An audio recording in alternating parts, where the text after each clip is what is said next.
One has been to provide free training and technical assistance throughout New England to build local capacity so communities can access the capital that they need to pay for the growing cost of adapting to climate change patterns, protecting water quality, and managing their watershed and stormwater needs.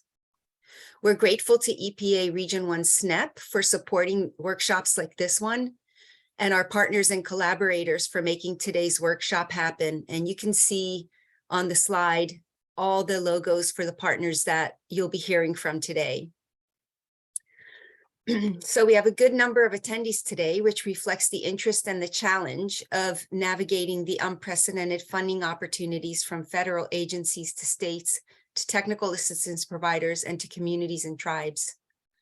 One of the most intractable challenges that communities face when addressing water quality, flooding, and other climate change impacts is identifying funding mechanisms to support their projects. Where will the millions of dollars come from that is needed to keep your community safe from environmental hazards? How will you build resilience in your town?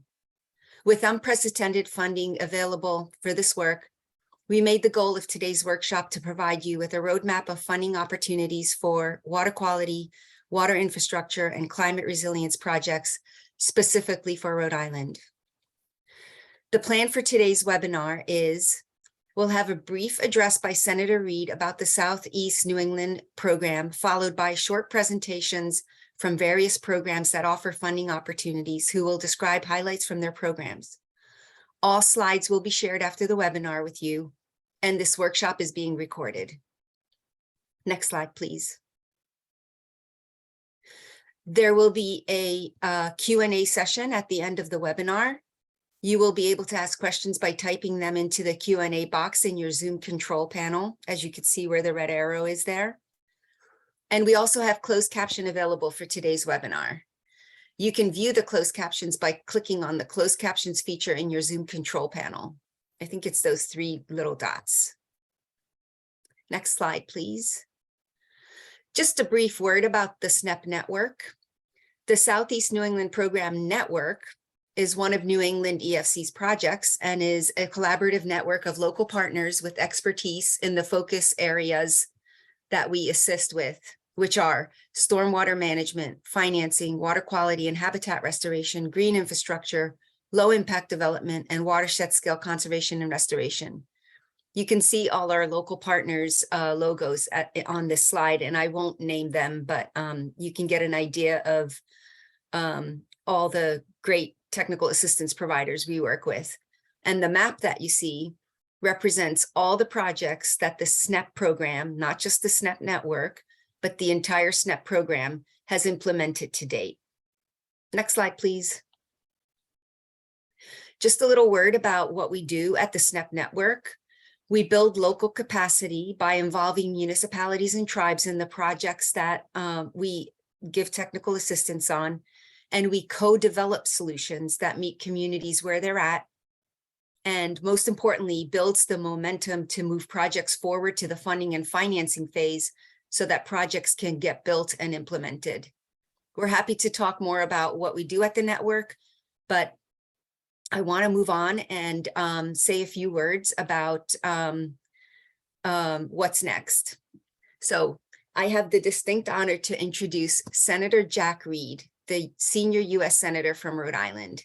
Senator Reed has represented Rhode Island in Congress for over 32 years, first as a U.S. representative from 1991 to 1997, and since 1997 as a U.S. Senator.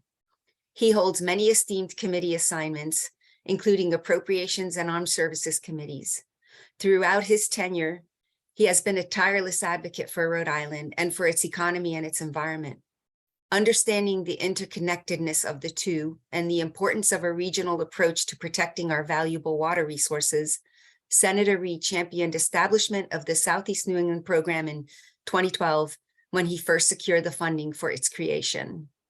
Senator Reed's vision was to create a blue technology cluster in Rhode Island, which ultimately led to the creation of SNEP. Senator Reed recognized early on that the economy of the SNEP region was linked to and dependent on a functioning ecosystem. He saw clearly that nature and habitat protection and restoration can be part of a powerful blue economy, This is the tenet of the Southeast New England program to this day, all based on Senator Reed's vision.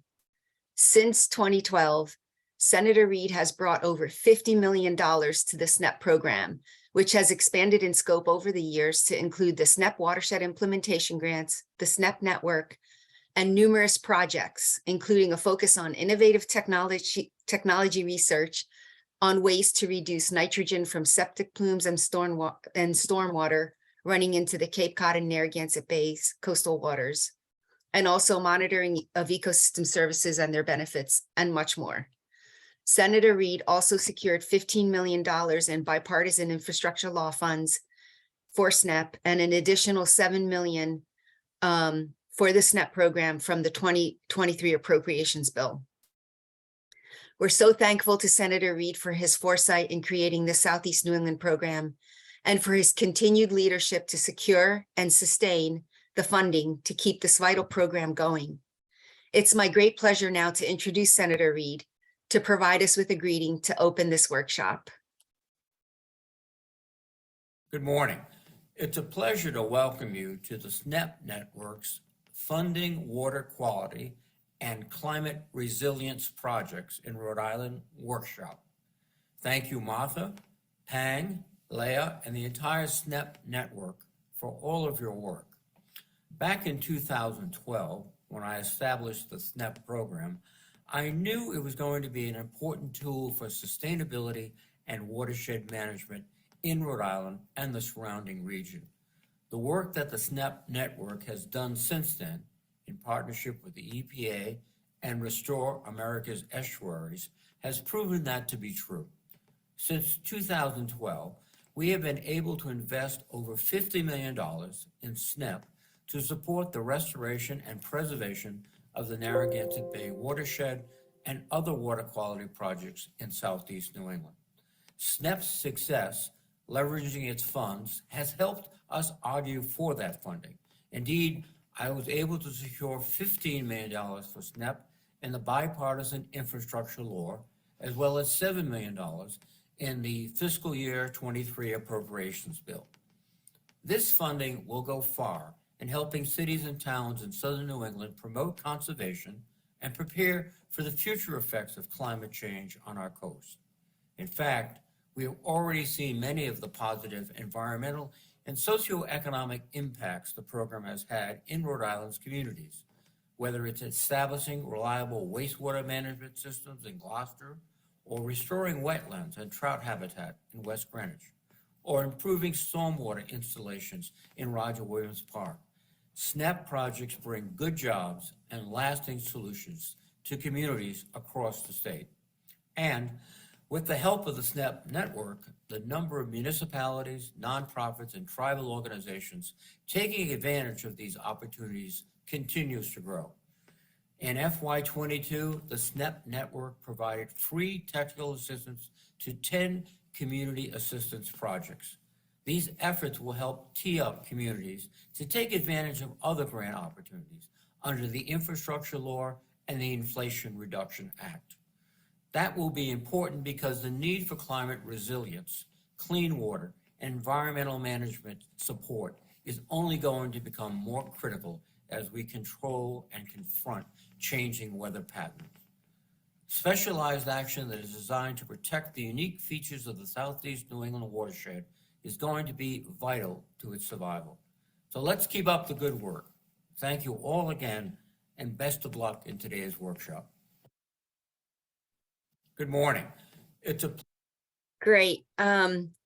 Now I have the pleasure to introduce Elizabeth Scott from Elizabeth Scott Consulting. She is a core member of the SNEP Network's management team, and she also has done great work with implementing some watershed projects for us. Elizabeth, I'm going to hand it over to you so you can facilitate the rest of the workshop. Great. Thank you so much, Martha. Welcome, everybody. I am so very excited to be here. We know that with this unprecedented amount of funding that's available for doing various projects, it's really confusing to kind of know where to go and what funding might be available for the projects that you've got queued up to be able to implement. So the purpose of today's webinar is really to provide a roadmap. We did our homework and we basically identified those funding sources that would be available to Rhode Island communities in the coming year to be able to address the water quality and flooding in our climate resilience projects that you might be interested in moving forward, whether that be from the planning stage or right through into implementation. There are funding opportunities that are available to help. So with that, I have the distinct honor to be able to introduce each of our speakers. We have 8 different funding sources that you'll be hearing from, and multiple programs within some of those agencies. And so the way that we'll run this, as Martha indicated, is that we will hear brief presentations from each of the speakers. We will hold off on being able to answer questions live until we go through all of the speakers. But certainly, as we go along, if you have clarifying questions for any of the speakers, please drop them in the Q&A box, and then we will be able to get to them at the end of the session. And once we go through all the presentations, you'll have the opportunity for that one-on-one conversation with the funders, and we'll go into the details when we get to that point, how we're going to do that. But so with that, I would like to introduce our first presenter, who is Kim Koryath. She is a stormwater and resilience analyst with the Rhode Island Infrastructure Bank, and she's going to be talking to us today about the stormwater and resilience programs that are available at the Rhode Island Infrastructure Bank. Kim? Thank you, Elizabeth. Yes, as said, my name is Kimberly Koryath with Rhode Island Infrastructure Bank. I'm going to be talking to you about a few different programs today. First up are some of our programs with applications available: our Municipal Resilience Program, our Stormwater Project Accelerator, and our Clean Water State Revolving Fund. And then later on in our presentations here, I'll be speaking on some opportunities that are upcoming. But without further ado, I'll jump right in, starting off with our Municipal Resilience Program. And as many of you are familiar, the Municipal Resilience Program has a couple of components. The first being a workshop component where we discuss with municipalities strengths, vulnerabilities, and priority resilience actions that are needed in your local community. And we follow that up with MRP action grants to essentially push forward some of the priority resilience actions that were identified in the workshops, and be able to get those funded and constructed. We've been very lucky to date. So far over the course of the program, there has been $25.5 million allocated to MRP action grants. We've had just most recently $16 million through the state green bonds come through. That's going to be dedicated to MRP action grants. And for our upcoming RFP rounds, we're looking at about $1 million per proposal. That can be several small projects bundled together. That can be one large project that's submitted. And that $1 million isn't a hard cap, so to speak. If there's a project that's particularly eligible for the MRP action grants, we are able to go above that amount as well. So there's not a hard limitation there. There is a 25% match. Half of that is cash. The other half can be your in-kind staff time. And we are anticipating the RFP release on or around May 1st, with a deadline roughly about a month later. So getting into some of the project types we look at for these MRP action grants, as I mentioned previously, we're really looking at projects that deliver solutions to climate change driven hazards as identified in those earlier MRP workshops. Some project types that we fund through the MRP action grants, they kind of fall into 3 different categories. The first being removal or relocation of vulnerable structures and infrastructure. That could be anything from a dam removal to a relocation of utility structure. The second main category is redesign of vulnerable infrastructure. That could be a culvert resizing, that could be flood proofing of a pump station, that could be elevation of a roadway. And the final broad category is green infrastructure and nature-based solutions to reduce climate impacts. And there are a number of different opportunities that fall within this category, whether you're talking about pervious pavers, which might increase infiltration uplands to mitigate against increased rainfall and more intense storm events. This could be dune restoration or wetland restoration along our coastlines, which might reduce storm surge impacts, and could also include urban tree planting, which will help to combat rising temperatures. Project stages that are funded through the MRP Action Grants are both design, engineering, and permitting applications and or construction applications. And for the design, engineering, and permitting, we're particularly looking at projects that have a general conceptual design in place, and you're looking to build upon that, do your further design drawings, go through your permitting processes. For construction, we're looking at projects that have a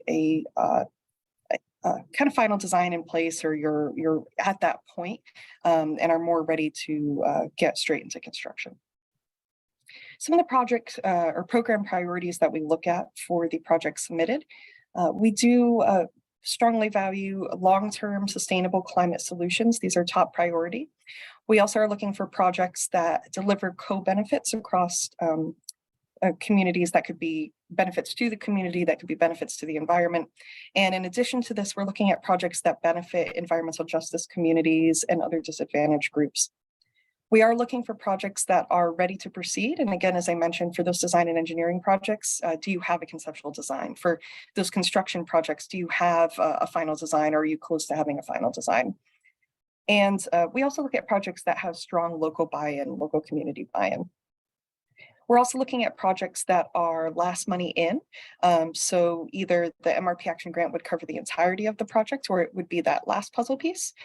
And we do score highly projects that include an outreach engagement or education component, and also those projects that utilize green solutions, whether that's the green infrastructure, nature-based solutions, or a clean energy solution in the event of, say, for backup power, you'd be implementing a solar plus battery backup solution. And these grants generally have a 2-year timeline. And I'll move on to talking about the Stormwater Project Accelerator a little bit. If we jump to the next slide. Perfect, thank you. So the Stormwater Project Accelerator is a bridge loan program. This is a program for when you already have that grant in place to get the work done, but you really need the funding up front to be able to do the work, as we know most grants are reimbursement based. Currently, we have about $2 million currently available through this program. This is a no interest loan program, though there is a 1.5% administration fee, and application is rolling for this program, so you can apply on our website at any time. These projects support mainly projects that are green infrastructure, nature-based solution based, and deliver the stormwater best management practices that will address water quality issues. And you can fund a wide range of project stages through this, including planning, design, engineering, and permitting, and construction. Some of the key priorities for the projects, or the things that you need to have coming in, we do look for, of course, those projects that deliver water quality benefits, incorporate those green infrastructure or nature-based solutions, but also those where you have a grant in hand. That's kind of a first step for applying for this program. And we do look at projects that are able to be implemented in a relatively quick timeline. They're ready to proceed. So we want to make sure that we can keep moving these funds and be able to continue to get funds out to municipalities that are needed. Eligible entities for the Stormwater Project Accelerator include municipalities, nonprofit organizations, and utilities. And with that, I'll jump to talking about our last program here. Perfect. The Clean Water State Revolving Fund. So the Clean Water State Revolving Fund, again, similar to some of these other programs, is really focused on improvement of water bodies, reduction of pollution. This year, we're anticipating having about 20 million available through this program. It says 2023, but we're really looking fiscal year 2024. Interest for this program is subsidized at 33% below the market rate. So this is a good opportunity to get a lower interest rate for these types of projects. We do have an upcoming deadline for this program, March 31st. And this program kind of has a 2 application process where you apply to DEM to get your project approved, and then you apply to the bank for the funding. So this March 31st deadline is for the application to DEM for the project priority list. And as I mentioned, the loan program focuses on improvement of water bodies. There is a principal forgiveness component if your community qualifies as an affordability community, or if your project is utilizing a green solution, which puts it in the Green Project Reserve. And the types of projects you can fund through this program are pretty wide ranging. Wastewater and stormwater collection and treatment, addressing non-point source pollution, other stormwater best management practices. And similar to the Stormwater Project Accelerator, you can fund planning, design engineering and permitting, and construction through this work. In terms of the key considerations for this program, as I mentioned, DEM is the one who reviews the projects and determines which ones are eligible. What they look at primarily is how bad are the current existing conditions that need to be addressed, what project benefits will be delivered, and particularly what water quality improvements will be delivered. They also look strongly at intergovernmental benefits. So will the project not only deliver the water quality benefits it promises, but will it also be able to advance other state plans and initiatives that are currently going on? And DEM also looks at readiness to proceed for this program. Eligible entities, local governmental units, corporations, sewer authorities, again, pretty wide ranging, but another excellent funding source. And I know that after this, our contact information will be circulated, but if there's any interest in any of these programs, please feel free to reach out, and thank you. Kimberly, thank you so much. Very chock full of information there in those couple of slides. Next up, we have Tom Ardito, who serves as the SNEP Watershed Implementation Grant Program Director for Restore America's Estuary. And with that, Tom, I'll turn it over to you. Thanks, Elizabeth, and thanks everybody for joining us today. You've heard a little bit about, if you're on this webinar, I think you have general familiarity with Southeast New England program, but it's worth mentioning that the program as a whole, of which our grants program and the SNEP network are a part, is run out of Region 1 EPA in Boston, and has published a strategic plan that sets forth a vision and goals for the Southeast New England ecosystem. And I'd encourage you to go on their website, take a look at that. But the program vision for 2050 is a resilient ecosystem of safe and healthy waters, thriving watersheds and natural lands, and sustainable communities in the Southeast New England program coastal watershed region, which is pretty much everything from Cape Cod to the Rhode Island, Connecticut border and the watersheds of Narragansett Bay and Buzzards Bay up to Worcester and Brockton, Mass. So that's our funding region. All of Rhode Island is included. And our mission is to implement that vision of the SNEP program through funding and grant making through SNEP watershed implementation grants. We have an RFP that's open right now, request for proposals. It's a two-step process, and the first step is very easy. It's a letter of intent. And you can go on our website, snepgrants.org, and access that letter of intent, which is due April 7th. Also on that website, you can link over to the EPA SNEP program and find out more about the SNEP program and the strategic plan, and see what we've funded in the past. Read our RFP, learn more about our funding priorities. Then I'll be available to then I have time to really discuss here. Since 2018, we funded 60 grants in Rhode Island and Massachusetts, Southeast Massachusetts, totaling $12 million. This year, we have about $3 million. The number on the screen here is a little bit outdated. And most of our grants will be in the $100,000 to $350,000 range. We do allow larger grants up to $500,000. And we have a category of smaller grants as well. The match requirement is 33% non-federal. That can, we're very flexible on what can be provided as match. That can be cash or in-kind, staff time, volunteer time, equipment time, that sort of thing. We the work that we fund is really a wide range of ecological and environmental restoration, either in the water or in the watersheds of the region that I described, in which you can see a map on our website. For purposes of the Rhode Island workshop, it's all Rhode Island. So, and that can range anything from stormwater BMPs to habitat restoration, dam removals, wetland restoration.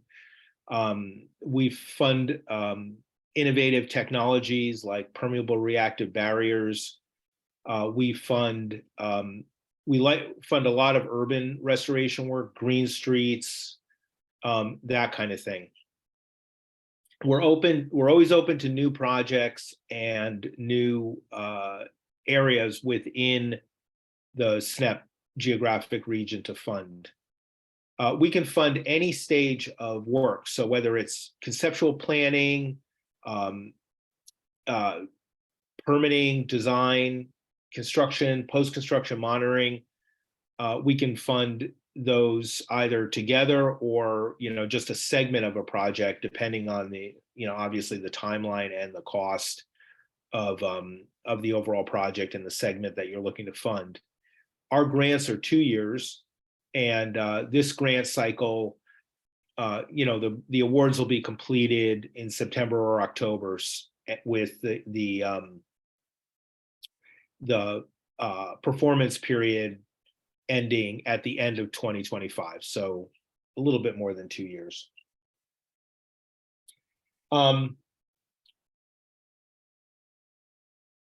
You can see some of our funding themes for 2023 here.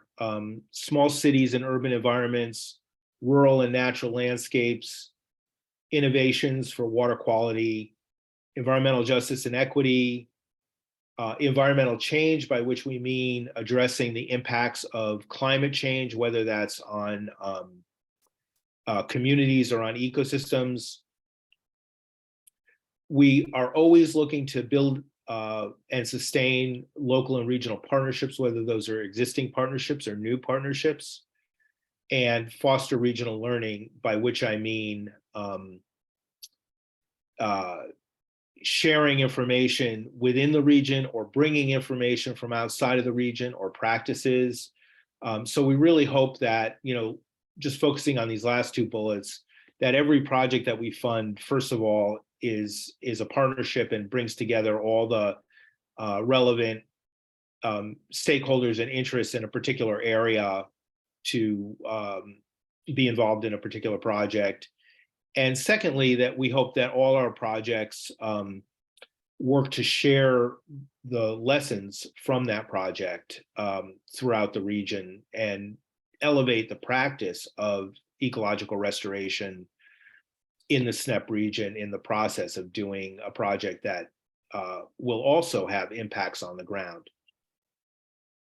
This last little paragraph here is really important in saying that we really are looking for projects that have a very clear vision of how they are going to affect positive change in the environment, by which I mean either the social or natural environment, usually and preferably both.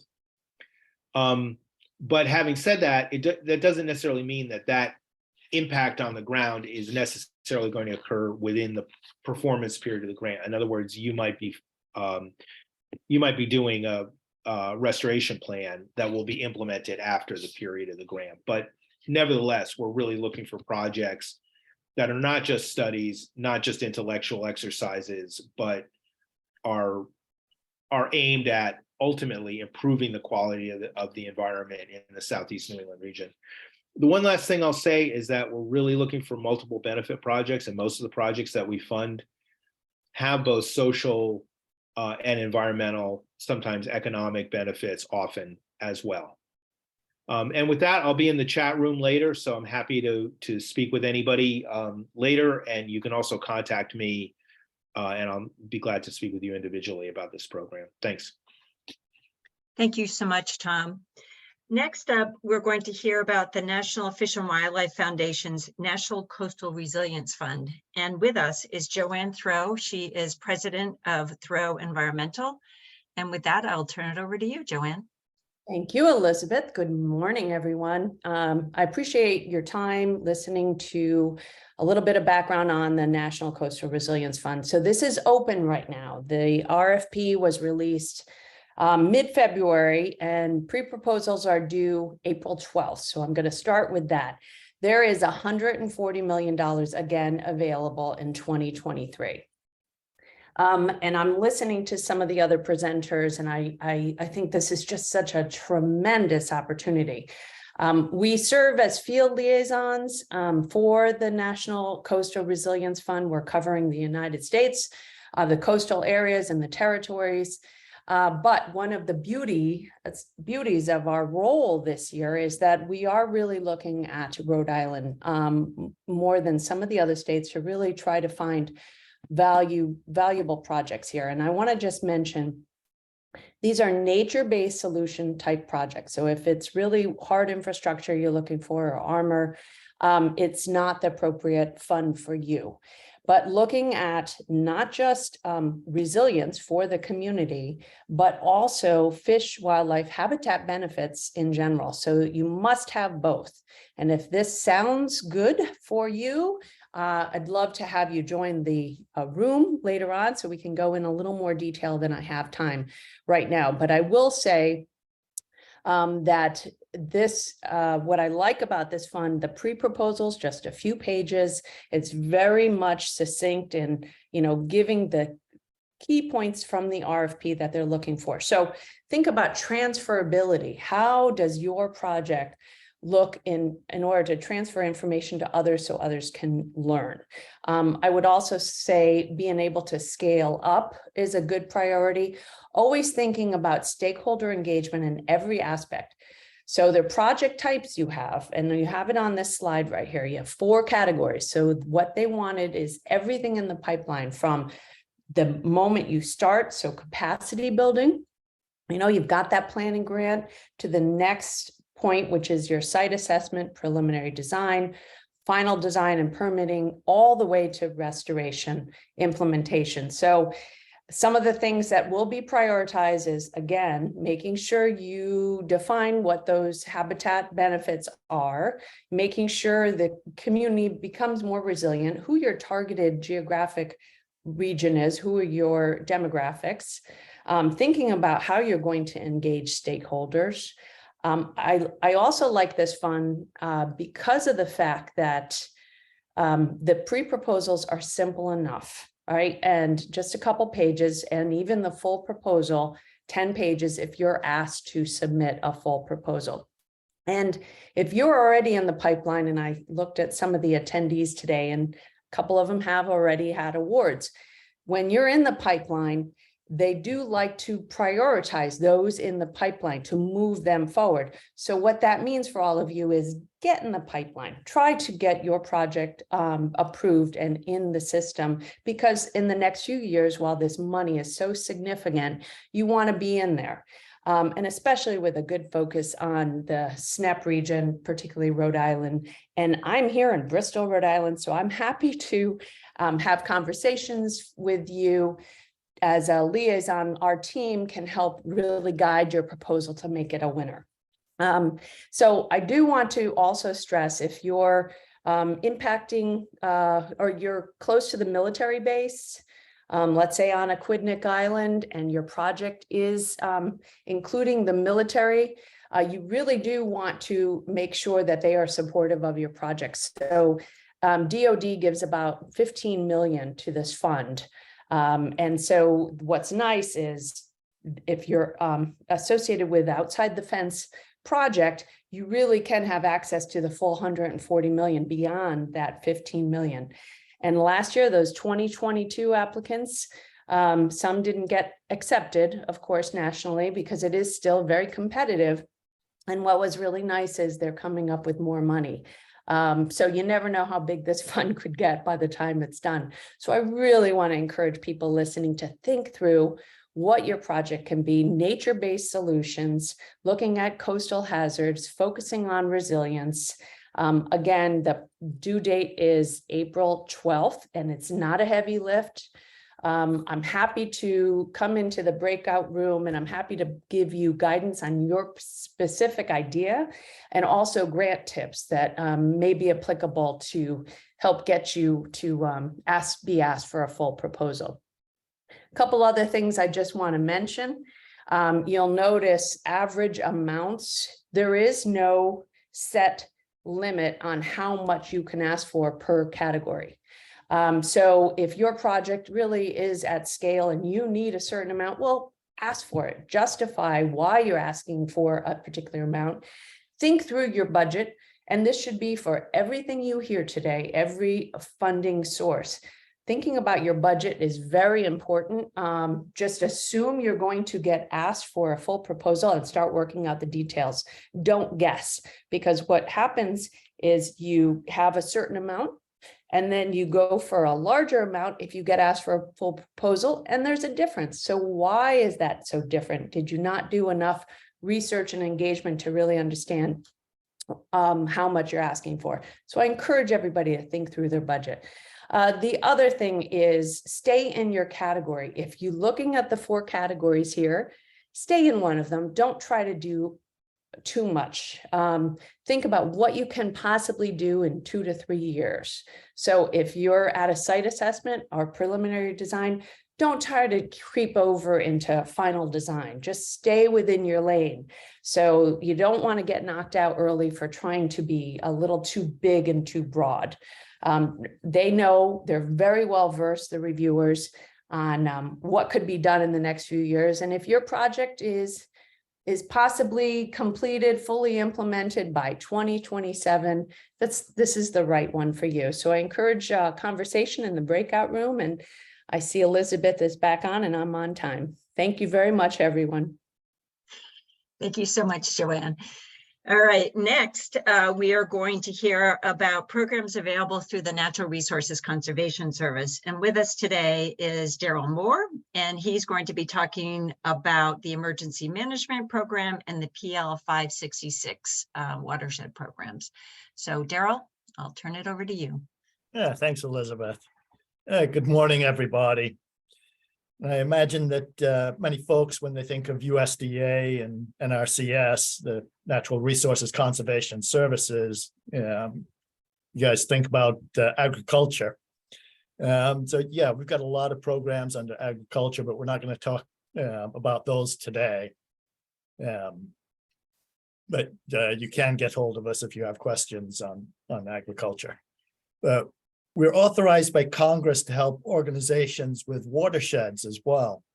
And so that's the PL 566 program. So the Watershed Protection and Flood Prevention Act, it's also known as Public Law 566 or PL 566. It authorizes the USDA and NRCS to help local organizations, the tribes, and units of government plan and implement watershed projects. So PL 566 watershed projects they're locally led to solve natural and human resource problems in watersheds up to 250,000 acres or less than 400 square miles. So I don't think we have any watersheds that exceed that in the state. I know that the Wood-Pawcatuck River watershed that we're working on is pushing right at the 400 square miles and and that takes up a quarter of the state. So most of the watershed, I think all the watersheds in Rhode Island will qualify for this program. It's a voluntary program. The PL 566 works through local government sponsors, so the municipalities. We can also work with the conservation districts. And we want to help participants solve natural resources and related economic problems on a watershed basis.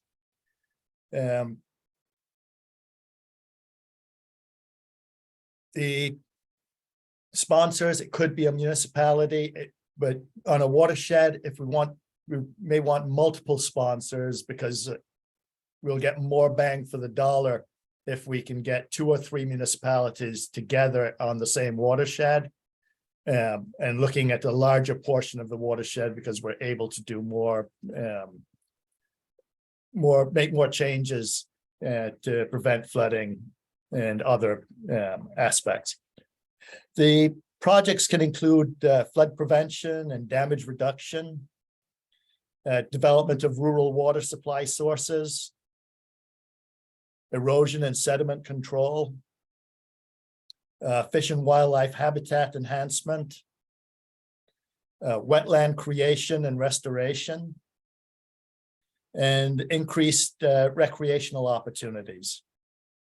We try to get as many of those covered when we're going through the plan to try and make this a fully viable project. The solutions could include structural measures, so dams, whether they're going to be installed or removed, channel restoration, diversions, flood walls, dikes. Also, the non-structural measures, the nature-based solutions, upland conservation and erosion protection, flood proofing, relocation, and we do that with the floodplain easement program, permits and utilities, installed measure O&M. And so there's quite a bit that we can do as far as the solutions to any of these flood prevention areas. The funding, currently we have approximately $1 billion for the US, and the appropriations are sent by Congress every year. And there is still funding remaining, and we're still using that $1 billion there. And so there's still a lot of available funding available. Primary project purpose is to reduce the risk of flood damage to homes and other non-residential buildings in the watershed. Reduce the flood damage to structures, roads, bridges, and utilities.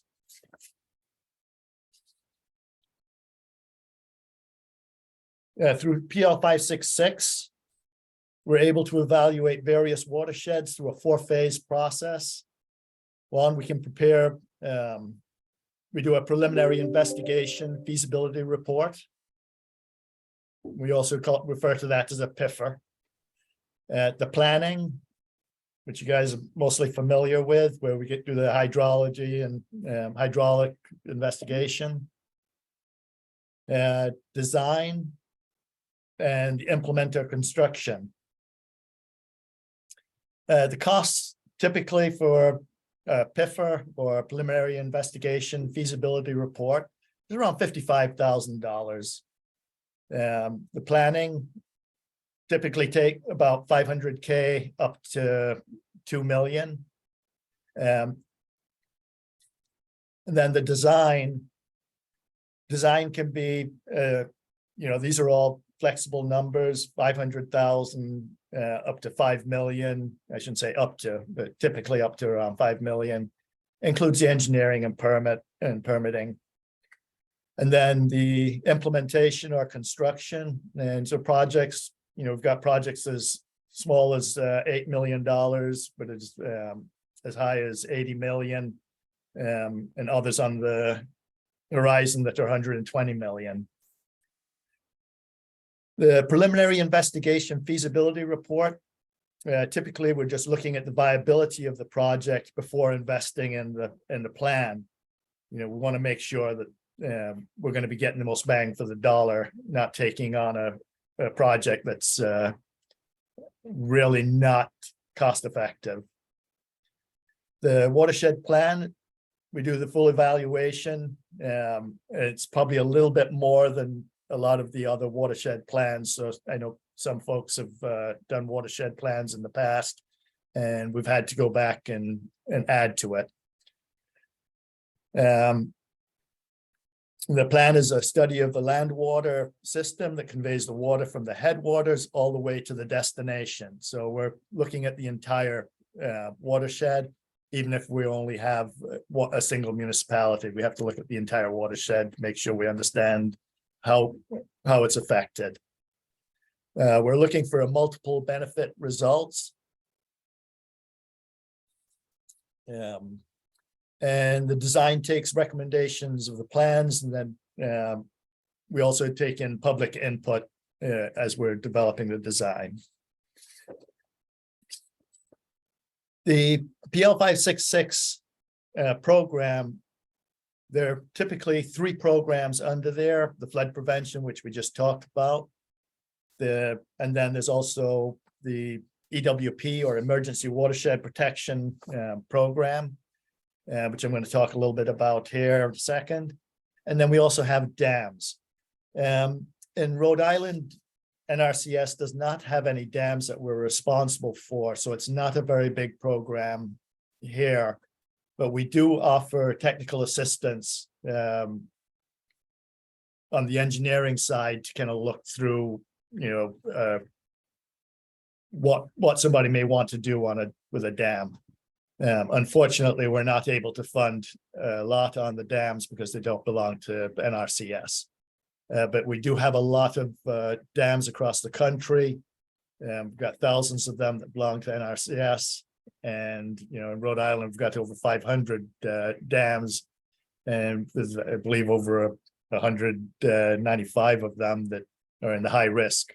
And so that's a concern. So going to the emergency watershed protection. So under the PL 566 program, it's designed to remove the hazard and restore stream hydrology back to pre-disaster condition. And we can accomplish this using floodplain easements and the recovery part of the program. And so it's important to know that when we have a natural disaster, a flood that takes place, we want the towns or the sponsor to get hold of us within 60 days of it happening, and taking photographs of what was affected is very key for getting approval to move forward on the emergency watershed protection. So who's eligible to take part in the program? States, are the local municipalities, the tribes, and privately owned lands are eligible to take part, as long as flooding damage has occurred at least once within the past calendar year, or has been subject to a flood damage at least twice in the previous 10 years. Or additional land is needed to restore the floodplain or flow to control erosion. Structures and buildings are then removed and relocated to restore the natural environment and improve the storage and stream flow. And I think I might be out of time here. And so anybody has any questions, please join me in the breakout room. Thanks. Thank you so much, Daryl. Obviously, a tremendous opportunity is awaiting perhaps some of you with those programs at NRCS. Next, we are going to hear from Darcy Young, who's the Watershed Outreach Manager for the Narragansett Bay Estuary Program, and she is going to tell us about opportunities that are available from the Estuary Program. Darcy? Thanks very much, Elizabeth. And good morning, everyone. As Elizabeth said, my name is Darcy Young. I am the Watershed Outreach Manager with the Narragansett Bay Estuary Program here in Providence. For those of you who are not familiar with us, we're one of several national estuary programs working to restore coasts and their watersheds in southern New England. We're a partnership-based nonprofit that's focused on water quality, wildlife, and quality of life in the greater Narragansett Bay region. So that encompasses not only the majority of Rhode Island, but also communities in southeastern Massachusetts, as well as southeastern Connecticut. We receive annual funding from the EPA and the Southeast New England program. And each year we distribute a pretty significant portion of that support through funding opportunities just like this one.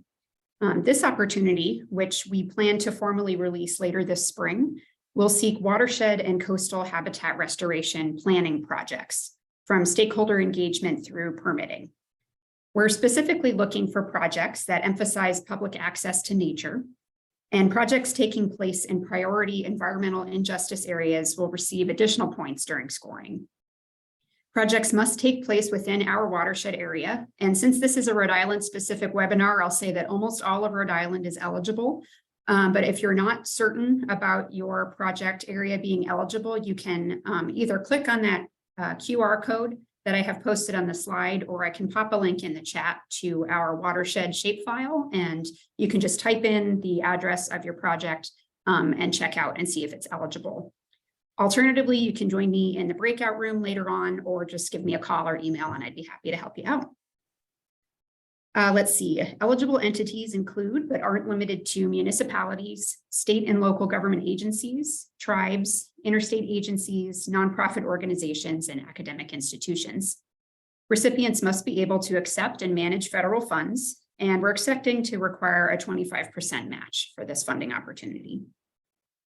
I want to add that we're in the fortunate position of expecting significant additional funding for the next 4 years through the bipartisan infrastructure law. And we plan to put as much of that money on the ground as we can.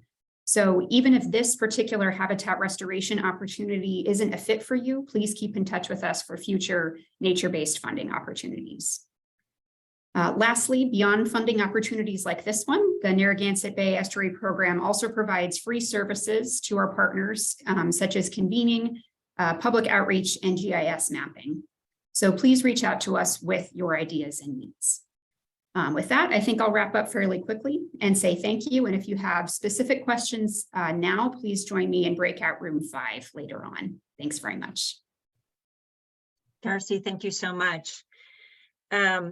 Next up, we are going to hear from Betsy Dake, who is the 319 grants manager at the Rhode Island Department of Environmental Management. And she's going to be talking to us about the non-point source program, but we also will be hearing about opportunities available through the Narragansett Bay Watershed and Restoration Fund. And with that, Betsy, I will turn it over to you.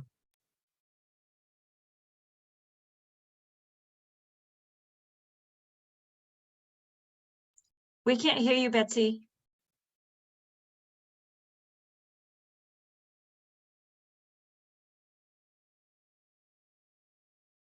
No, can't hear you.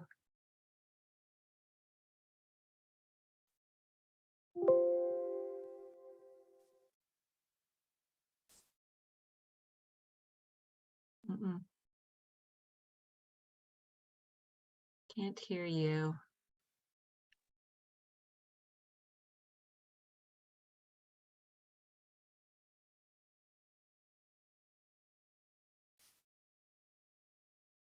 Still can't hear you.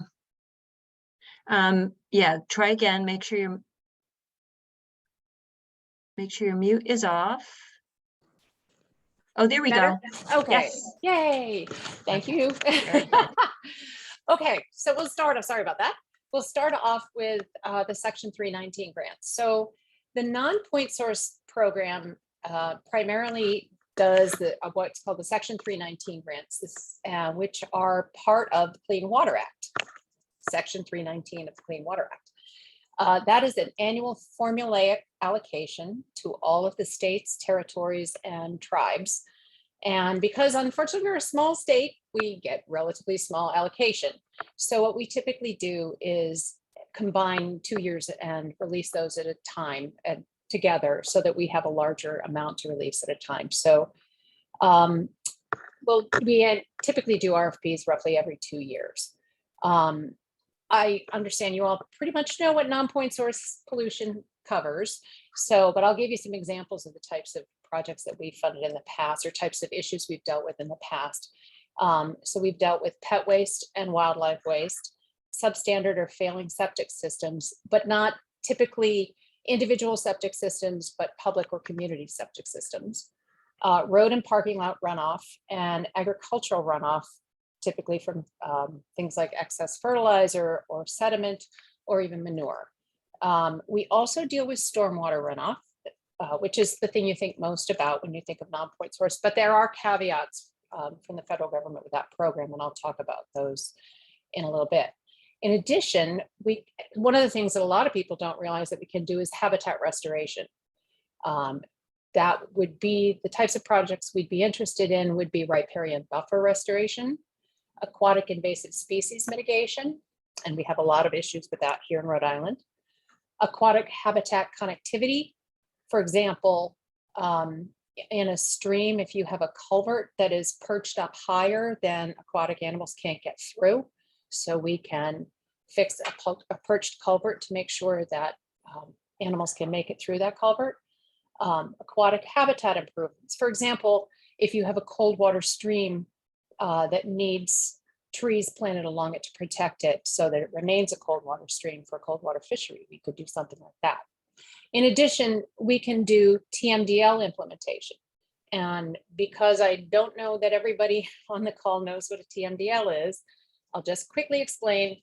That's a total maximum daily load is what that stands for. And what that is a water quality report that focuses on a particular pollutant, and it works through exactly how much of that particular pollutant we can have in the stream and still meet standards. So those reports are on our website, and they generally outline a number of solutions or number of implementation plans that can take place in order to improve the water quality in that water body.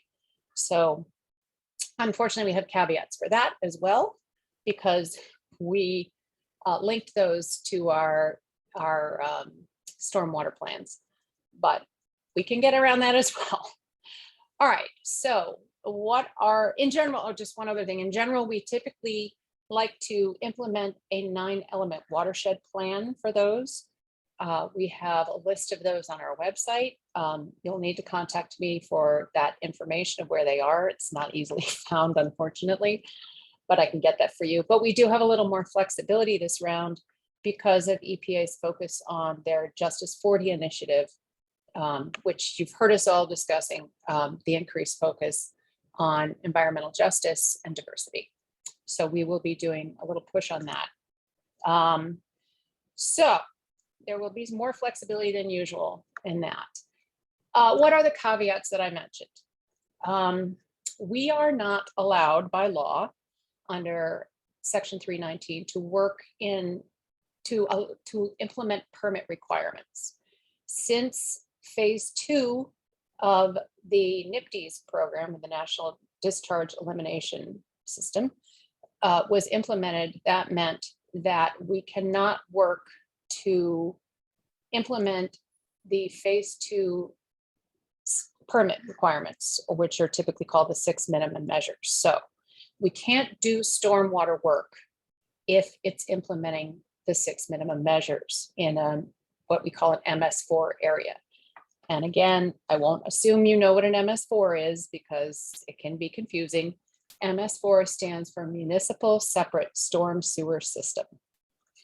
And it refers to everything that conveys stormwater in a particular area, right down from the gutters to pipes to everything that takes it out of the system.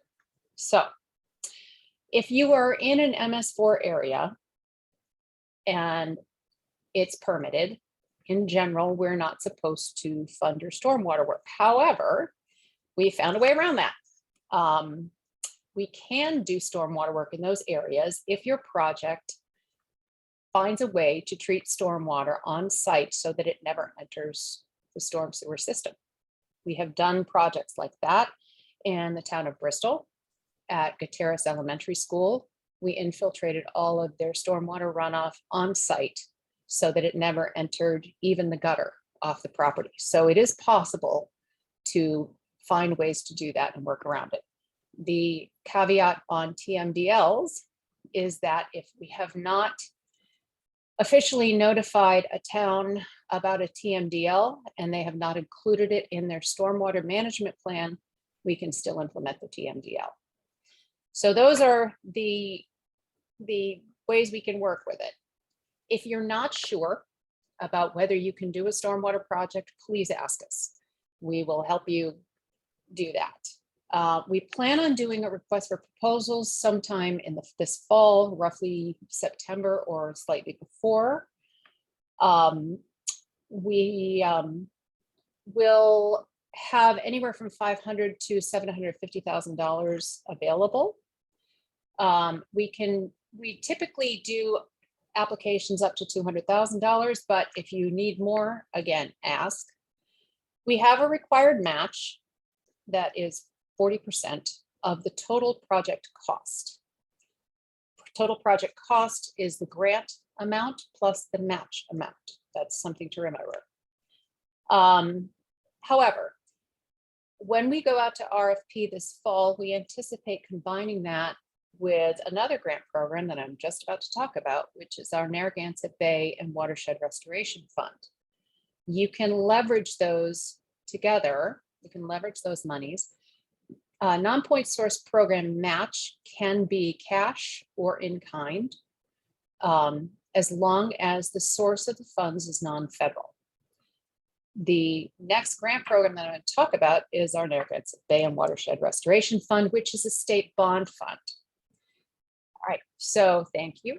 That state bond fund, again, because it's non-federal, is allowable. And when you leverage those, typically what we've done is found a reduced match when you use both funds.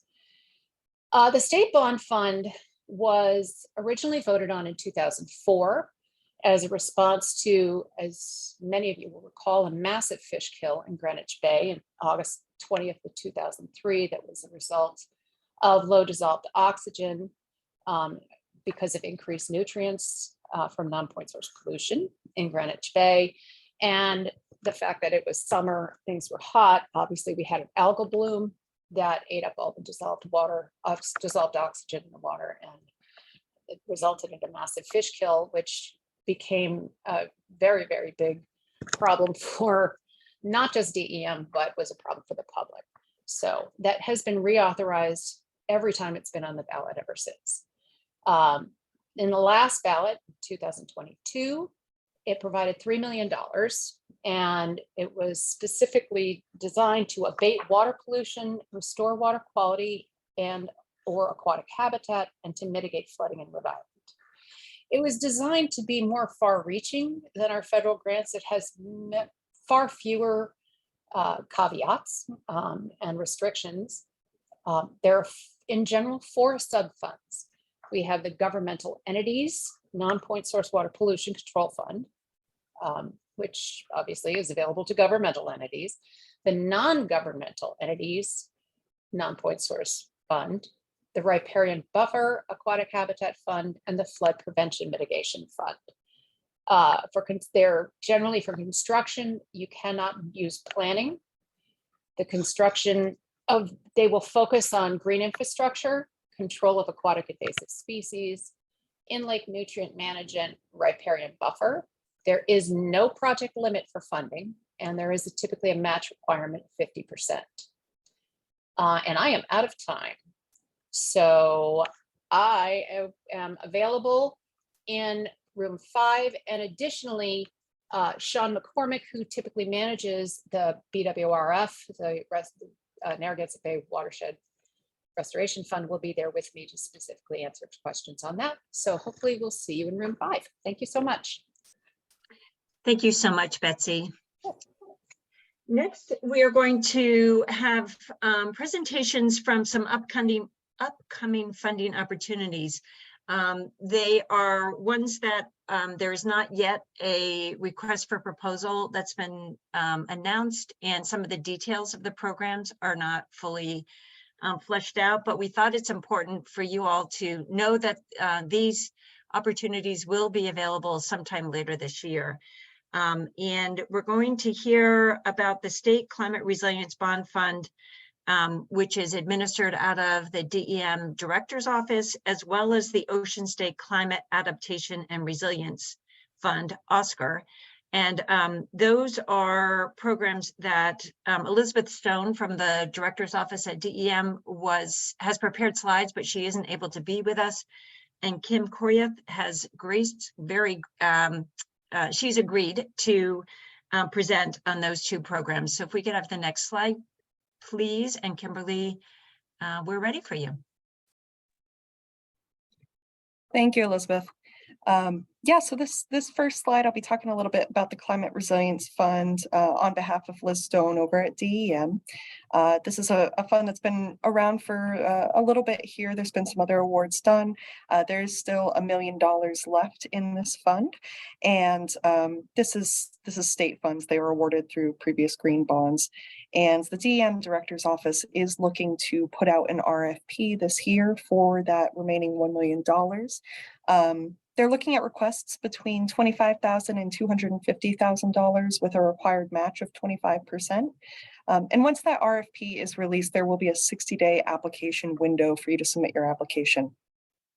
And when the Director's Office is speaking to some of these climate resilience projects, they're really focusing on projects that improve the resilience of vulnerable coastal zones, rivers, streams, floodplains, and related habitats in the face of climate change impacts. So there's a wide variety of projects that can be submitted through this. Eligible entities include government entities and also nonprofit entities. There are some different priorities for the program, which actually are kind of mirror very similarly to the Municipal Resilience Program Action Grants. There's a focus on design, engineering, and construction. Applications for planning processes are not considered for this fund. There's also an ability for acquisition of land similar to the Municipal Resilience Program. Projects that involve land acquisition are considered so long as the acquisition, and this is for Climate Resilience Fund, is deemed to be 50% or less of the overall cost of the project. So there's a potential to get that in there for your proposal. And in addition, similarly to the MRP action grants, any applications that are submitted on focusing on scientific research, data analysis, vulnerability assessments are not eligible for these funds. So really focusing on the design, engineering, construction components. If you're interested in this particular fund, this is something I'm happy to speak on further in the Q&A afterwards as well. But if you'd like to be notified of the RFP release, please reach out to the email listed at this slide below, the doa.climatechangeri@doa.ri.gov. So that will put you on the EC4 email list if you're not already on there, and that announcement will go out through there. And I'll be speaking on one other program if we want to jump to the next slide. Perfect. This is the Ocean State Climate Adaptation and Resilience Fund. This is a collaboration between the Infrastructure Bank, Rhode Island Coastal Resources Management Council, and also DEM. There's $4 million allocated to this program to date. It's a new program, so we don't have past projects. And the RFP release date is currently to be decided. We're still in the process of wrapping up, finalizing the regulations for this program. So it's all very new. But the projects that will be eligible through this program are projects that protect or enhance coastal or riverine habitats to address climate change impacts. So examples of different project types would include removal or relocation of infrastructure in these coastal or riverine pathways, stream restoration, wetland vegetation, land acquisition focusing on shoreline public access, as well as culvert resizing and other coastal adaptation and resilience projects. So we're really looking at climate change, projects addressing climate change that are focused in those coastal or riverine areas. Project stages that will be funded are planning, design, engineering, and permitting, and construction. So it's pretty broad there. And eligible entities are any of those that own or control public lands. While the criteria for this program are still under development, some of the key priorities that will be emphasized are green infrastructure and nature-based solutions, relocation of infrastructure away from those high hazard floodplain areas, as well as, again, as I mentioned, those other criteria that are determined by CRMC and DEM in the coming months. And within DEM, I believe it'll be Water Resources who is on point for the Ocean State Climate Adaptation and Resilience Fund. And I will transition off there, but Yeah, again, thank you so much, and looking forward to seeing a lot of you in the Q&A. Swing by and say hi. Thank you so much, Kim. Really appreciate your stepping in for Liz Stone. She thanks you too. We are going to hear from one more opportunity. And just before I turn it over to Anna Patterson, who is stepping in for Ian Dombrowski, I want to just remind folks that if you have any questions, any clarifying questions about any of the programs that you've heard about, please put them in the Q&A box. It's down at the bottom. And we will be sure to get to that before we move into the separate breakout rooms. So just want to remind you, if you've got a question, throw it in the Q&A box and we'll get to it once we're done here.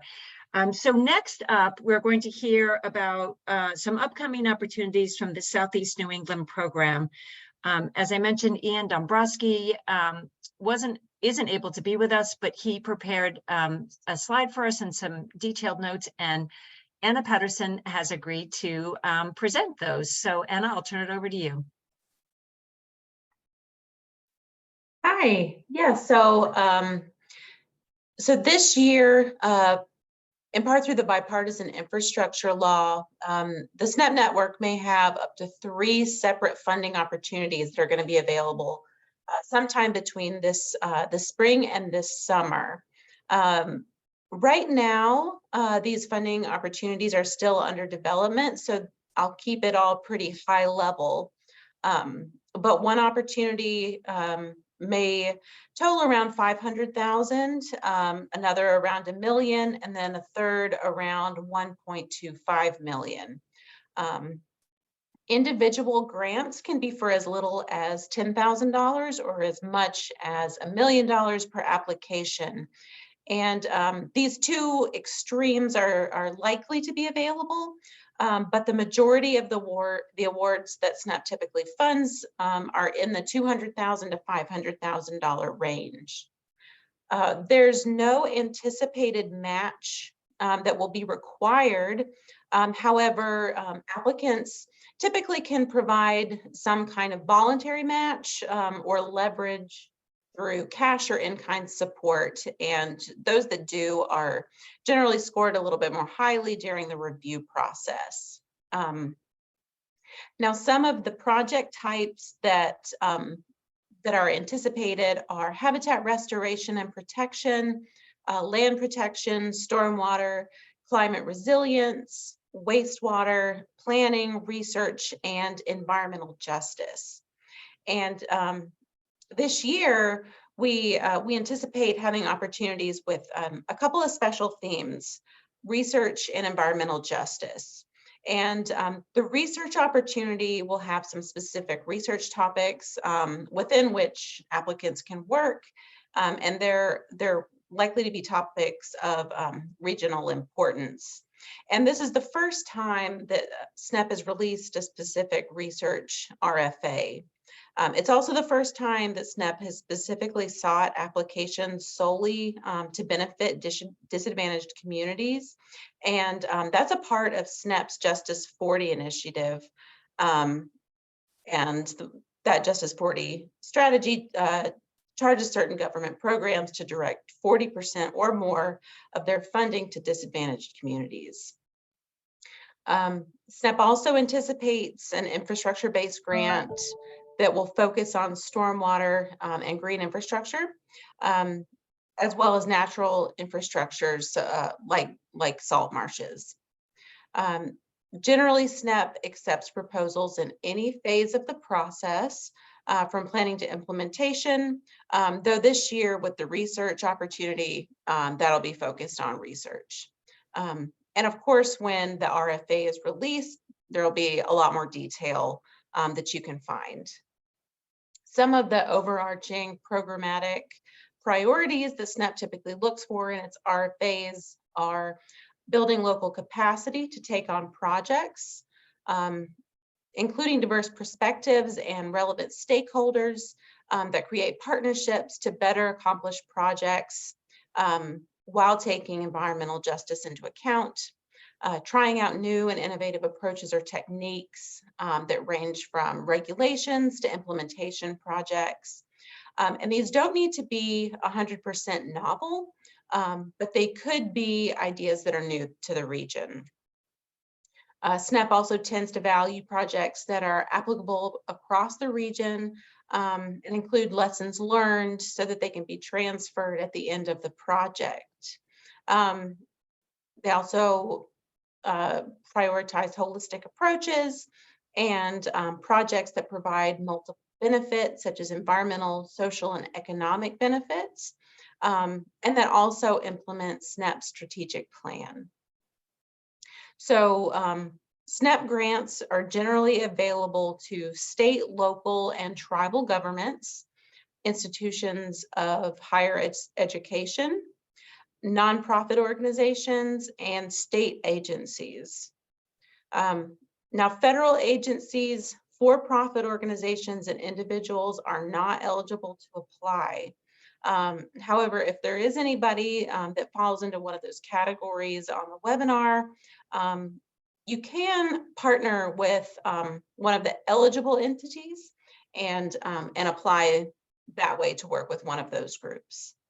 Now, over on the left-hand side of the slide, there are several links. So the funding opportunities, when they become available, they can be found at that first link for funding opportunities. But if you don't want to check that regularly, it'll also be included in the SNEP monthly newsletter. So if you haven't already signed up for those newsletters, you can sign up at that newsletter registration link and watch out for the RFA to be released. If you do have any questions, you can email this secoastalne@epa.gov. You can also request at that email address to be signed up for funding opportunity email blasts. So that's another way to get access to the RFA whenever it's released. And then finally, the SNEP strategic plan. So you can look over that as you put together your application. And with that, I will turn it back over to Elizabeth. Thank you so much, Anna. That concludes our presentations, but we did get a few questions in our Q&A box that we can answer now, and then I will be describing how we're going to move through the second half of this workshop, where you'll have the opportunity to go into the individual Zoom sessions and be able to ask specific questions to the presenters. So our first question is from Ed Talley, and it is, can the CRF funds be used to implement wastewater treatment plant / pump station recommendations made by a Woodward and Curran analysis a couple of years ago? So it's a question for the CRF, which I think is the Coastal Resilience Fund. That is the bond funds.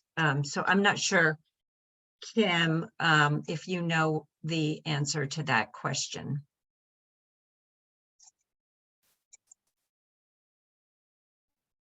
Sorry about that. No worries. Let me pull this back up here. Question, pump stations. I would have to look into this one a little bit more. I know on the CRF funds, Liz Stone is really going to be more the expert than I, but happy to follow up with that, and I'll check in with her and reach back out to you. Okay, thank you. And Kim, stay on, because the next one from Alicia Lair is, what's the email again to get on the list for notification for the Coastal Resilience Fund in Ocean State Climate Adaptation and Resilience? Yes, and I will, I saw an option for type answer, so I had just pasted that in, and I'll hit send. I don't know if that will just send that to you, Alicia, or if that will send that to the whole group. I don't know if anyone was, who was able to see that, but. Yeah, I think all of the answered questions are available in the question and answer. Yep, they should be available to everybody. Yeah. I'll read it aloud anyhow. It's DOA. .climatechangeRI@doa.ri.gov. Great. And then one last, one last question that we have in the Q&A box is for Daryl Moore.